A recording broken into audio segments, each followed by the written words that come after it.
Back to keeping it 100 with MiLo. I'm Miles Lockridge, and my vision for this show is to be a vessel and an instrument for light through encouragement, storytelling, and shared experiences as I grow into my 20s. When I turned 20, I was glad to escape becoming a teen dad. I felt settled, strangely enough. I felt settled in my college routine. I felt good about my life trajectory. The only downside was on my 20th birthday, I had some of the worst barbecue I had ever had in my life. The girl I was talking to and then her friends, we all went to this barbecue place in Emporia that I wanted to try, but I had never been. I tried it and never went back. It just they being from Kansas City, I know my barbecue. I know bad barbecue when I taste it. There was just nothing right about it. And I still distinctly remember the feeling I had when I was eating it. It wasn't a good feeling. Needless to say, I never went back. But yeah, when I turned 21, for maybe the first time in my life, I could truly say that I had a strong and healthy sense of self. Not being a big drinker, I started the tradition of running the time of the year that I turned. So 21 minutes for 21 years. This was also the birthday that my cheer teammates surprised me with a pink sash that said birthday princess. And I wore it all practice, I think. I think I wore it all practice. Because we were doing the mini cheer clinic and the guys have nothing to do during the mini cheer clinic because it's mostly little girls and they are all excited to see the cheerleaders, which is great. But we were just hanging out, so I didn't have anything to do. So that was kind of nice, honestly. But yeah, when I turned 22, I I was surrounded by my best friends. I was getting ready for the rest of my life. This podcast was up and running. I had become an author. I felt accomplished. When I turned 23, I was in the real world. No longer in the protective bubble of the school system, so to speak. I took the time to set up what my life would be, and now I have to make it so. With the strong and near sudden shift that happens after your teenage years, are your 20s the best years or the worst years? I actually got this episode last minute because the episode I was gonna write just wasn't working out. I might try to revisit it. I also just think I was not in the best headspace. Not it was about, but it was about should you take your health serious. It wasn't anything like it wasn't like a super important topic, but anyway, I was listening to 23 by actually no, that's a complete lie. I saw this post on Instagram today that was like 23 is the worst age. And Lawrence, the band, Gracie Lawrence, who everybody on TikTok is making fun of her, is like, oh, she's such a bad singer. Why is she doing that? Her band's song, first off, that album, Family Business, phenomenal. Should have been nominated for a Grammy. That's a whole other discussion. Anyway, they have a song called 23. And she says, you said that 23 would be the best years that ever happened to me. But guess what? I'm 23 and that's a lie. I think that there is just something something, maybe it's just something about being 23 that is just rough. But it made me think, are the 20s your best years or your worst years? I think everybody can objectively say, I was talking with my students about this, like, no one has a good middle school experience. I think that's the point, to not have a good middle school experience, to have some character development. Um, anyway, I think there are a lot of pros and cons to being in your 20s. I think one of the pros is that is a sense of newfound freedom. Me personally, I value autonomy and being able to make my own decisions and feel like I'm my own person. So, being in my own classroom and making my own money is really nice in helping me feel like more of an individual rather than just a cog in someone else's system. I was talking about this with a friend this past weekend when I went down to Emporia for basketball senior day. We were talking about the difference between student teaching and teaching. And the biggest difference, besides getting paid, was I can make my own decisions. I don't have to feel like I'm teaching someone else's lesson or I'm in someone else's classroom. I had this analogy, I think, when I was student teaching, but student teaching is like renting a house. But now that I'm teaching, I got the keys. Because when I was student teaching, I literally could not get keys because I wasn't an employee of the school. Which, whatever. But yeah, I mean, don't get me wrong, I had a really positive experience student teaching. Hot take, teaching is so much easier than student teaching because I'm not a two-sport athlete running two different clubs, doing all this on the side. I'm just teaching. Oh, on top of being still a student, I'm just teaching at this point. Well, track will start, so I'll be coaching too soon. But right now, I'm just teaching. Got a couple clubs I'm sponsoring, but I'm a sponsor. I'm not running it. So it's just a lot more time on my hands than I anticipated having. But anyway, there were still times student teaching that I was so frustrated because I didn't really feel completely off the leash.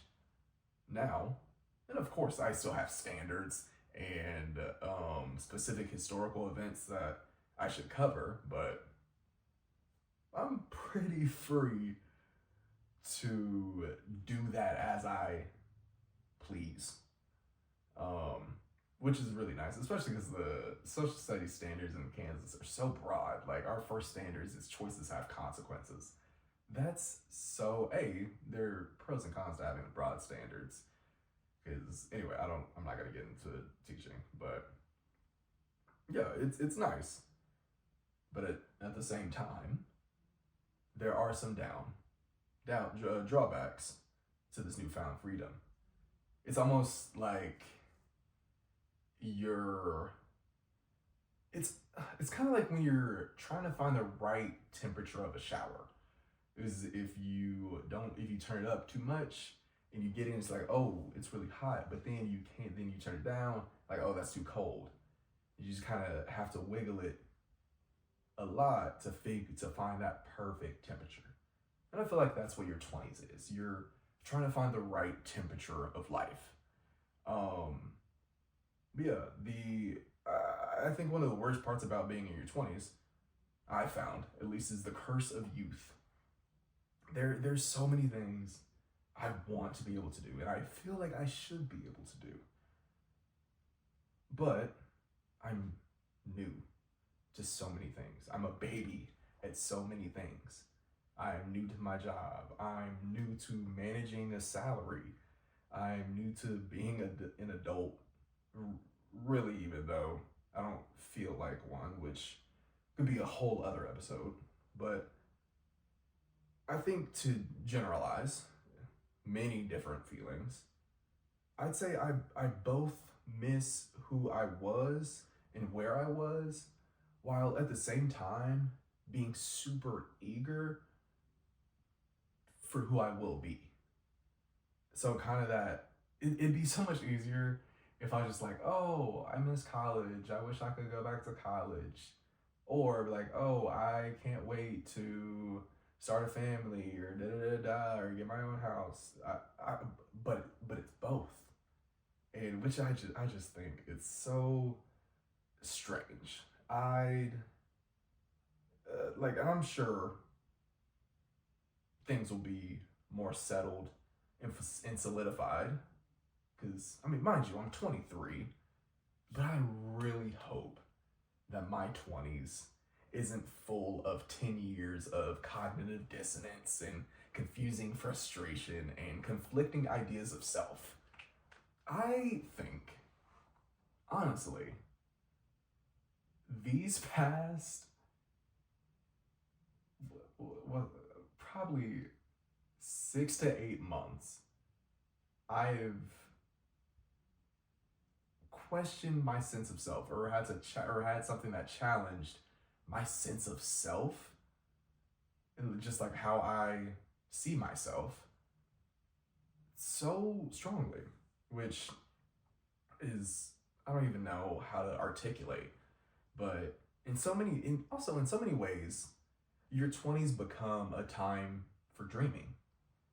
Dream spouse, dream job, uh, dream life, dream house, but at the same time, who and where you are in your 20s was at one point a dream of your younger self. And I think I was talking to maybe a friend or maybe my therapist about it, or maybe it's just a thought that I had. I'm living out so many dreams of mine. Like, I've wanted to be a teacher since I was 15. And here I am doing exactly that.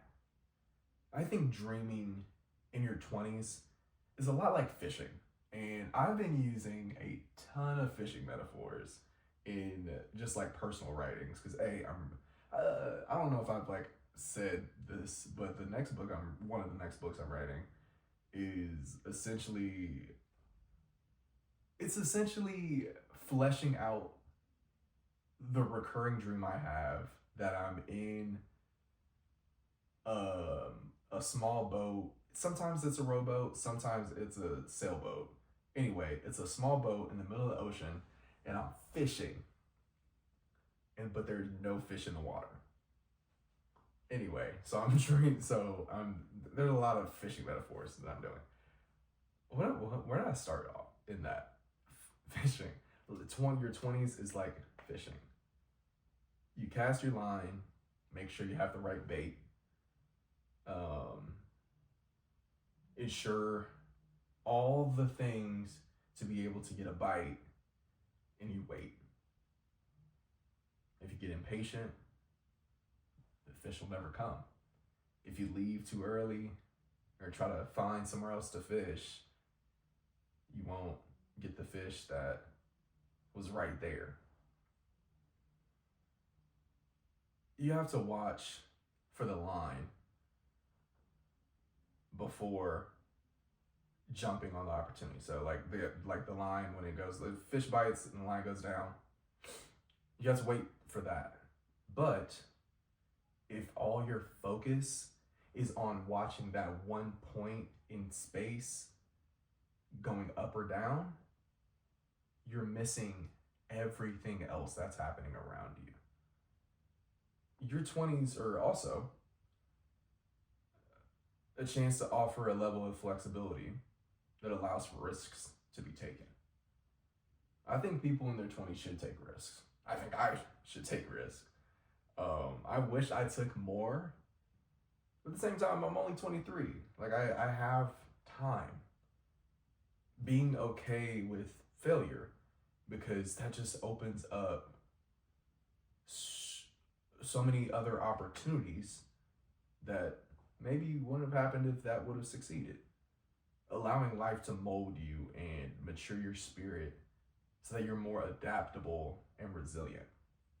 I don't know if I was talking about this last week. What was last week? Gratitude. Yeah, I think I talked about this last week.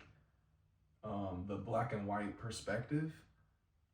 I think in your 20s you have this black and white perspective of if everything isn't going exactly how you think it should, then you don't really appreciate it as much. You don't value it as much, and you're not as present as you could be because you see any shortcomings as failures. You see any stray from the path that you've thought up in your head as a failure, and that isn't always the case. It's hard to start over, and often discouraging at times. And I feel like in your 20s, especially, you're starting over in so many ways. But on the bright side, time is in your favor. Our 20s is for building a foundation that the rest of our lives can stand on. If that takes until 28 to do it, it still got done. So, and this is also just mainly a reminder for myself, don't get so wrapped up in catching the fish. Look around at everything else around you. That's all I got. Thank you guys for listening. Let me know if you guys have any suggestions or questions. And yeah, go be great, go be kind, go be greatly kind.